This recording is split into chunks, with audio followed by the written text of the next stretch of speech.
The Joe Manchin, Kirsten Sinema wing of the Democratic Party got absolutely pummeled last night, with Democratic primary voters in several states finally waking up to reject corporate-backed candidates in favor of working-class ones. So I have four different victories to share here, going from most expected to win to least expected to win. So that's fun.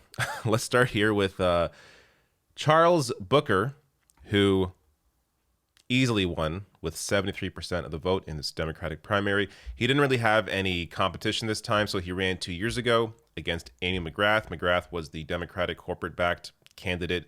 Democratic leadership came out to support McGrath over Booker. But Booker still 2 years ago came very close to beating McGrath. This time, I think the Democratic Party establishment realized they have no chance, or they're unlikely to pick up this Senate seat. It's going to be against Rand Paul in the general election this fall. So they figured, why waste our time? Why waste effort, money? So they let Charles Booker essentially take it. I'm going to say Charles Booker has a shot. I know it's Kentucky. I know it's very unlikely, but I think Booker has the potential to take out, or to bring out, a lot of typical non-voters in his state, to potentially flip it if the turnout is low enough in Kentucky in these midterms. So we will see, but I'm going to share a clip of his interview he did with TYT, where he talks about how he's going to fight Rand Paul. First off, this was his big his big platform is the Kentucky New Deal, saying here will be the largest investment in the people of Kentucky that we've ever seen, ending poverty, delivering quality health care to everyone in our Commonwealth, and fixing our crumbling infrastructure. So a fantastic progressive candidate, believes in Medicare for all, believes in higher wages, is an actual fighter. And you're going to see some of that in this response to Cenk Uygur on TYT last night. We're going to beat Rand Paul, and let me be clear with you. We're going to blow Rand Paul out. We're going to do it by doing two things. One, inspiring a vision that encourages people to believe things can be better. The Kentucky New Deal, which is really about us fighting for family, pushing the partisan divides aside, lifting up our common bonds, and really doing issue-based organizing. So we're going to work our asses off. But on the second side of it, we are going to beat Rand Paul by naming Rand Paul. A lot of people don't know what he does. He's a crisis actor. He's a contrarian. He's a fake libertarian. Like, he stokes conspiracy theories. And we're going to name him. We're going to help people see that he's blocking disaster relief, that he's blocking investments in infrastructure, that he's opposing expanded health care. He called it akin to slavery, that he opposed the Civil Rights Act. He doesn't believe that we should invest in our home or that we should support our allies abroad. He's a joke, and we're going to call him out. So Charles Booker, of course, is up against a very tough race in the fall. Again, it's Kentucky, it's Rand Paul. Rand Paul's been there forever. Kentucky's very conservative. But if anybody can beat him, it's someone like Charles Booker, someone that is willing to call out Rand Paul for what he has done to destroy his state, while at the same time offering an actual platform to fight for that may encourage typical non-voters out to vote. So I'm not going to pretend it's going to be an incredibly tough race to try and beat Rand Paul. But if anybody can pull it off, I think it's Booker. So we will see where that goes. Now, next race, Fetterman versus largely Connor Lamb. So Fetterman here with the win, 59% to 26.5%, not even close, a complete blowout. Now, I will say there are a couple sticking points about Fetterman. He's not as great of a candidate as some of these other people are, but I'll get there shortly. First, on, just how dominant this was. I mean, Fetterman won every single county. It's not even close. So this was a real blowout. He won, the home county of Lamb. He won every other county. So not even a close race here. And Sawyer Hackett tweets out, Fetterman's victory should redefine the Beltway assumptions on electability. A burly, tattooed progressive who suffered a stroke on Friday just defeated a clean-cut veteran centrist two-term congressman. So a couple of things worth noting here. I absolutely think the way that Fetterman looks helped him. He's like 6'8". He's this, massive, brick house.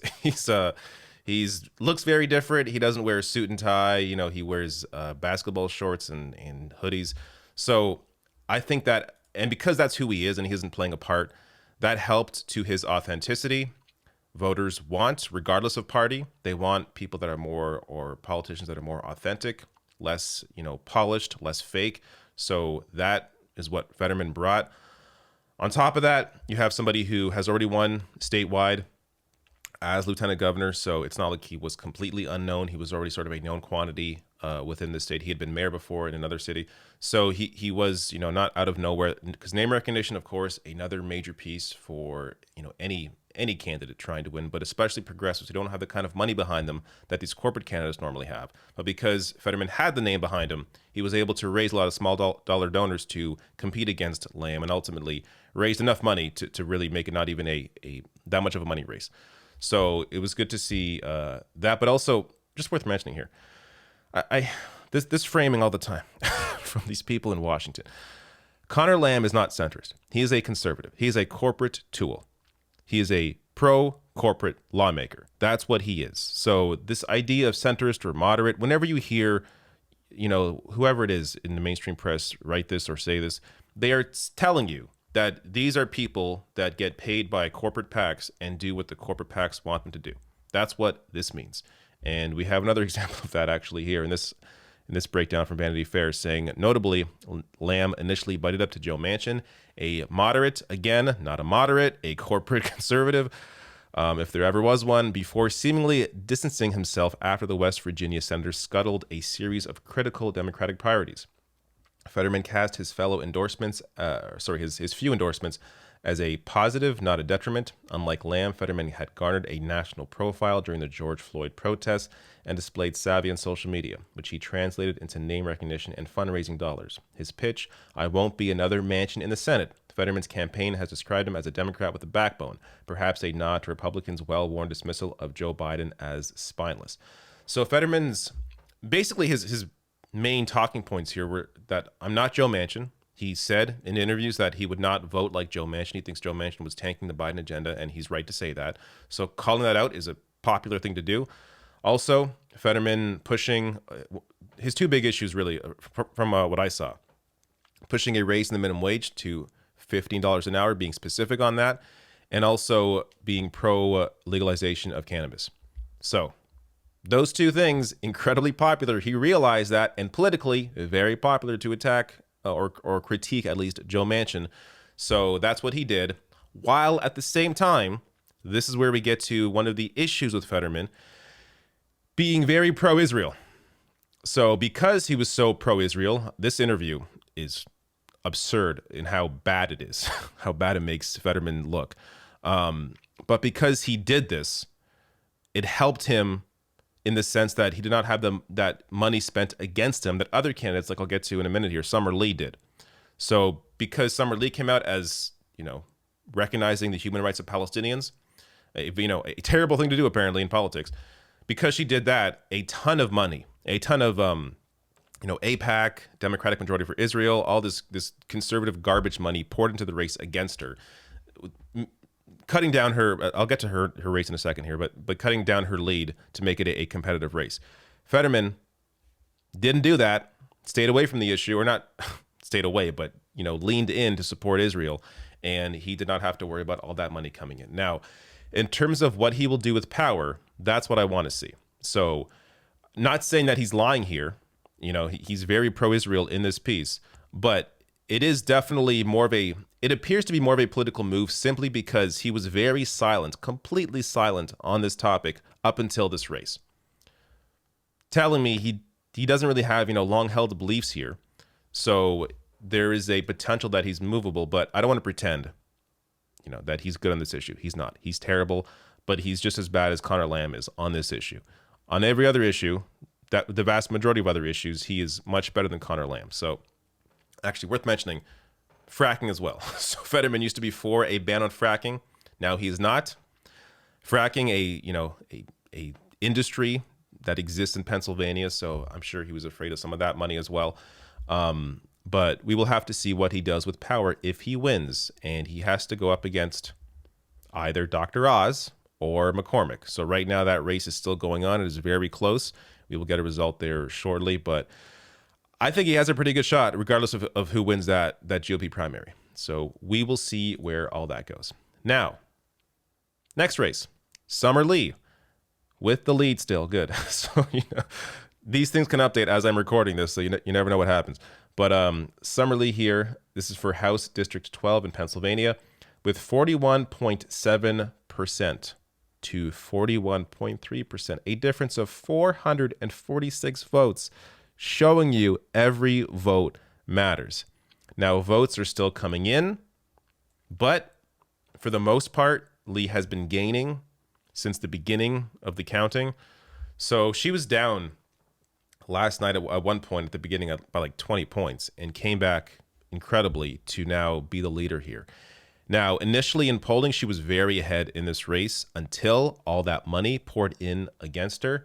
Before I get to that, just quickly showing you how crazy this race was. At one point, she was ahead by only 47 votes. Insane. And by the way, there will likely be a recount here. I believe if it's within like 0.5%, then there's going to be a recount. So regardless, likely a recount here, but let's hope she pulls this one out. Now, Summer Lee on Twitter tweeted out, "Our victory shows that we can overcome the billionaire class that wants to divide and conquer us all with fear and lies for profit. If only we come together and across our differences for a positive vision of multiracial democracy. We can have nice things if we fight. Hashtag PA12. So I'm going to show you a bit of her speech from last night. They would never be able to say that we can't win on a battle for poor and working class people. And we can't say that we can't win on clean air and clean water. And we can't win on Medicare for everybody. That when we cross all over the county, when we cross and build a multiracial, multi-generational movement of people of all religions and all genders and all races, all ages, that when we come together, we can't be stopped. That's I love the energy. I love the fight. Let's hope she's able to keep the lead in this race and pulls it off even after a recount. And if that's the case, she will take the seat. This is a democratically held district, so she's unlikely to face any real challenge in the general. So if she wins this primary, she is likely to be a congressperson. Amazing.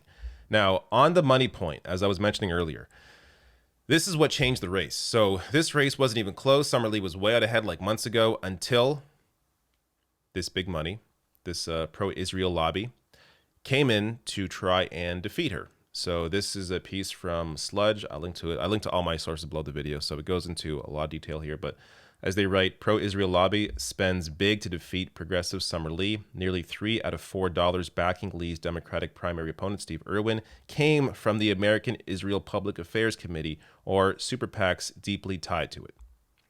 So because Summer Lee recognizes the humanity of Palestinians, recognizes the obvious human rights abuses, recognizes what the Human Rights Watch, what Amnesty International, what B'Tselem, an Israel-based human rights organization has said about Israel, that they are an apartheid state, because she recognizes facts, reality, this money came in against her and almost, and still may possibly, defeat her.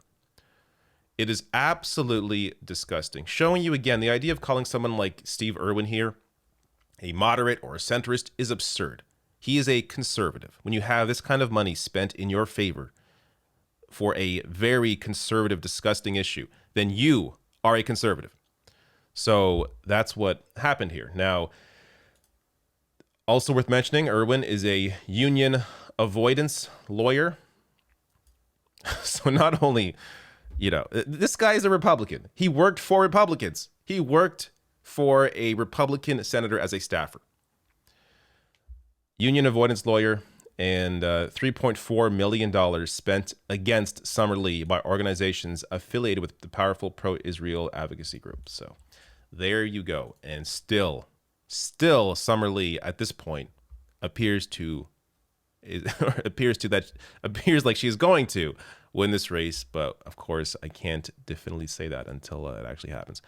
Last one here. This one, I think, is the most shocking because I was not even following this.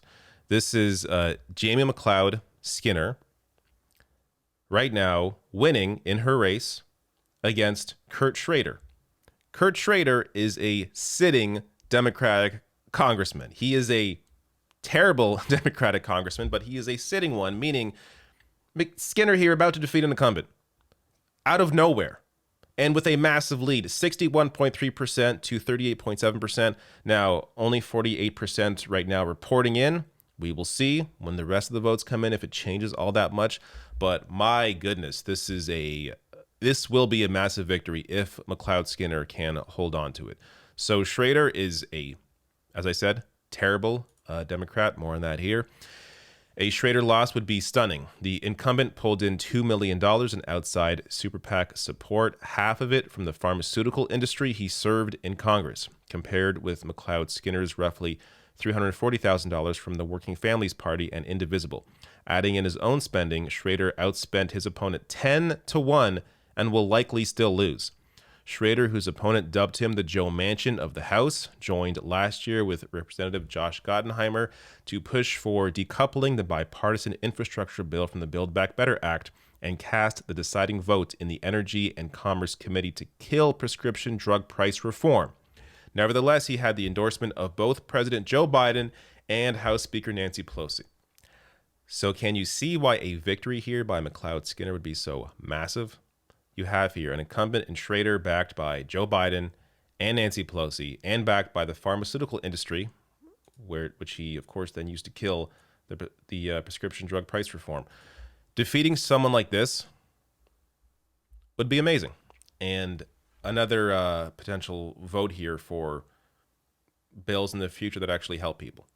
So we will see where that goes. And McLeod Skinner has roots in her community, was able to get endorsements, local endorsements that helped her in her race. Again, showing you why investments into local races and having people at the local level is very important, because you can then build off of that in the future if they decide to run for Congress. So yeah, that's, if there's one lesson here for progressives, it's in working class candidates. Invest locally. Hold these seats. I know, it takes time to build that up and eventually gain, power on a national level. But it's harder, I think, to come out of nowhere with no name recognition and try and win a race. It's easier and makes more sense, and it's better just politically to build on a local level, build that up into potentially something more in the future. But overall here, great night for working class candidates and the working class in the country. And you see here how Democrats can win when they actually fight for people, move themselves away from the corporate cash, have a real message for the working class, and it can bring out these incredible victories even when the cards are stacked against them, being outspent, all the groups, all the endorsements against them, still coming out victorious. It shows you what is possible.